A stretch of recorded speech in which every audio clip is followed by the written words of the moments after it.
So I guess the main thing we have to recognize is that violence against women was already a pandemic. It was already a global pandemic where we've had, on average, up until recently, every 6 days a woman is killed by her male partner in Canada. And so what we have is a pandemic on top of a pandemic.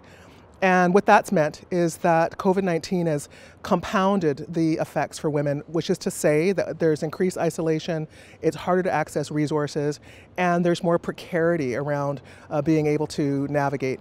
But what's really interesting is that women are leaving abusive relationships, even now under COVID-19.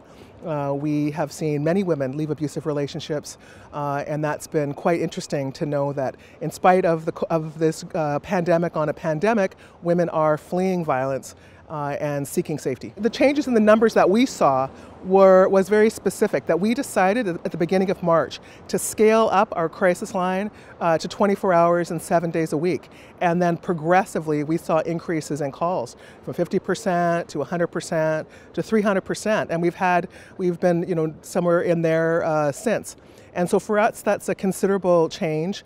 24 hours has been profound as far as the numbers, but for us, we think that's a good thing. We want women to know that there is support services available, and so calling the crisis line is a very good thing, and so we're actually fine with the number of calls being this high, and we're prepared to answer calls. The provincial government hasn't resourced organizations like us at all. We have been on our own using our existing resources and seeking the support from the public.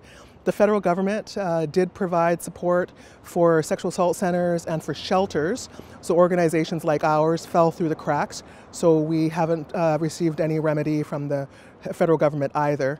And so we've been reaching out to the private sector, to individual donors, and in order to help cover the costs, the expenses that are associated with having a 24-hour line, as well as counseling services and crisis support that has been compounded through COVID-19.